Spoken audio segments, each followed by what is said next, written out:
What's up guys, XM360 here, and in today's video, in my pursuit to review all the lasers I can get my hands on, I finally got a Wicked Laser Spyder 3 Inferno. So I'm going to review that for you guys today. Many of you know that Wicked Lasers does not ship to the United States anymore, and they haven't for years, so I did have to get this one secondhand off eBay. It is used, but it's in very, very good condition, and obviously I won't have the original accessories just because I got it secondhand. All I have is the laser itself and a battery, and that's about it. This is labeled as the 1 watt model. It's a couple years old. Currently they sell the 750 milliwatt model on their website for $300, and my guess is going to be that this is the same exact thing as the 750 watt model. I mean milliwatt, not watt, because I had heard a lot of people saying that the older Wicked Laser Spyder 3s were the labels were over spec, meaning it would be labeled as 1 watt, but in reality it would only be like 750 milliwatts. And then Wicked Lasers kind of made their labels more accurate and more true to what the true power is, so this is probably the same version of the laser as the one that they are currently selling. So taking a look at this safety label, one other thing to mention is that this is a 635 nanometer laser that is the red color, but that's not the typical 650 nanometer color that you see more often. It's more of a, I don't know, it's tough to describe. I'm going to try to do a comparison video of 650 versus 635, but 635 is more of, in my opinion, kind of like a ruby red. I don't know if that's a good comparison, but I am going to show you guys a comparison in a later video. So this host is all metal. I think they call it like aircraft grade aluminum or something like that. On the very bottom of the laser, there's this little end cap that you unscrew, and that's how you get access to where the battery is. This laser takes one 18650 rechargeable lithium-ion battery, and it goes in positive end up. And this is not the original battery, that is an extra I have. And on the little end cap, there is also the button to turn on the laser on the very bottom. And then on the side of the end cap, there is that little circular bump. That's actually a safety key that you can remove, and if you remove that, it makes the laser completely dead. Nobody will be able to turn it on or use it. But that safety key is really tough to remove, and it's kind of that way with all of the Wicked Laser Spyder 3 models. I usually have to use a sharp knife and wedge it under there to take that safety key out. Now to actually turn on the laser, you hit the button on the bottom, and you'll see the lights start to flash on the side. Once those buttons are flashing, you then go to the side of the laser to that little button on the side that's called the smart switch, and you have to enter in a short little passcode, and it's the same with all of these lasers. It's 1 click followed by 2 quick clicks, and then 1 long click and then another long click, and that's how you turn on the laser. I'm going to show you guys some of the modes and some of the how visible it is in different lighting levels a little bit later in the video. On the very top of the laser, you'll see a little lens that is removable. You can unscrew it, and the one that comes with it, the one that will be on the laser when you receive it, it says 100%, and that's basically just the standard glass lens. It doesn't do any effects or diminish the power of your laser. It's just a normal glass lens to protect the inner lens of the laser, which is right here. You should definitely keep that on there at all times, because that is replaceable and you can get a new one. I think for about $15 is what I paid when I had to replace one from Wicked Lasers, but if you scratch the inner lens of your laser, then you're really going to be in trouble, because that's harder and more difficult to fix. So moving on to showing you guys how visible this laser is, this is kind of like a dim indoor setting, and turning the laser on, there are 4 different modes. There's a low power mode, which is this first mode right here, and then you can do a high power mode, and then there's also a flashing mode that you can do in low power and high power, so those are the 4 different modes. That red dot is very bright and very visible, and the beam is a little bit visible indoors too if you're looking down the axis of the laser from directly behind the laser.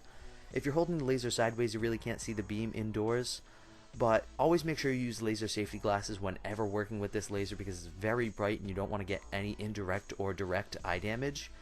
And moving to an outdoor setting, you can see that dot very well in the daytime. Obviously you can't really see the beam because it's too bright out, but that dot is very visible for a red laser. I'm not very good at judging distances, but I do know that rock wall across the way is at least 100 feet away, maybe 200, and it's completely visible from that distance, and I could definitely go further. Moving to an outdoor nighttime setting, this is where you're going to get some of the best results as far as beam visibility goes, especially if you get a foggy night. And even if you get a foggy like morning, not complete daytime but like morning, you can see the beam extremely well, but right now it's not very foggy and I can still see that beam.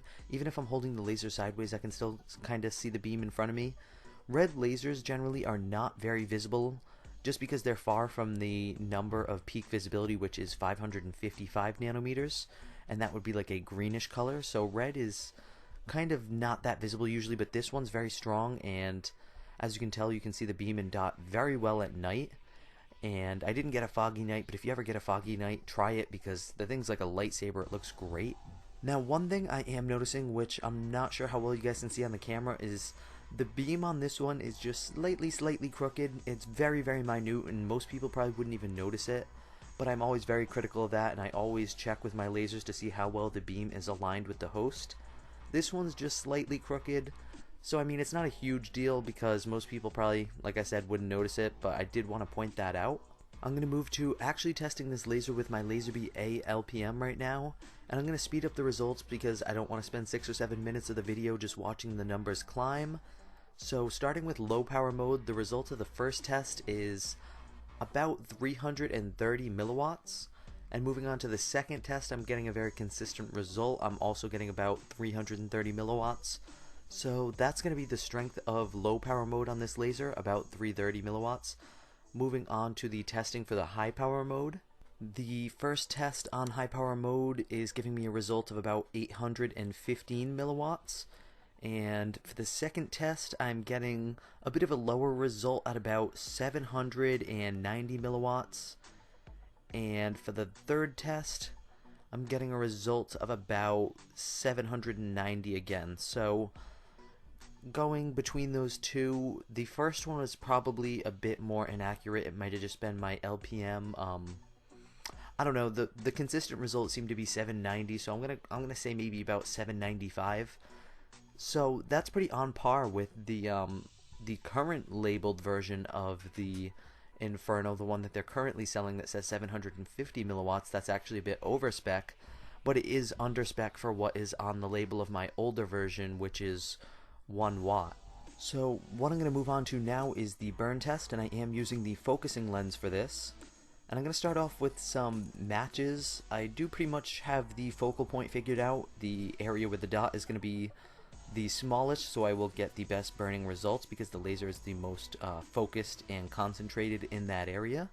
I am also using a kind of like a stone as my backdrop so that the laser doesn't burn anything in the background.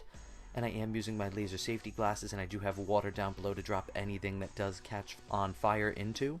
So those first 3 matches lit in under a second, extremely quickly. I'm just kind of burning the handle of the match right now to create some smoke and kind of make the beam a little bit more visible, because the more smoke I make in here, the more visible that beam will be, and you might be able to see the focal point a little bit better. I'm not going to be able to light the handle on fire though, because they make that material to not light on fire easily so that it doesn't burn your fingers while you're holding the match. Next up, I'm going to do some black electric tape, and it's just cutting through this like butter. It's cutting through it extremely quickly, and I'm actually very impressed by the burning results. This is great. It's going through it like nothing. I'm able to cut a little section of electric tape in under like 3 seconds, so that's great. Next up, I have a green balloon, and instantly pops it, so I was kind of expecting that. Pretty much all the burning lasers will instantly pop balloons if they're not like a white color, but I could probably even do a white colored balloon instantly with this one too. I don't have one, unfortunately, to test it. Next up is a small section of cardboard from a cereal box, and you can immediately see smoke coming off it. I don't think I'm going to be able to get it to light on fire just based on what I'm seeing right now, but I am seeing a lot of black etch marks. I could probably etch a name in here pretty quickly. Next up, I have a small little white piece of envelope paper, and same thing as the cardboard, immediately seeing smoke.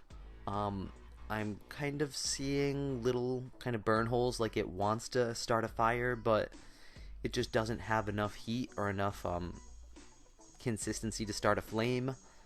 I'm going to kind of speed this up to show you guys the results. So after about 20 seconds, you can see there's kind of like a little red ember there, and it wants to start a fire, but I don't know if it doesn't have enough oxygen, or it's very close to starting a fire, and if I spent some more time with it, I probably could get a flame going. So for the last burn test, I have the black CD case that I use for a lot of my burn tests, I see if I can burn through the entire case, and it's kind of like the same plastic material that the electrical tape was made out of. Right away, upon making contact, you can see lots of smoke coming off it, and I'm actually seeing it already going through completely. So just after a couple of seconds, I burned completely through the CD case.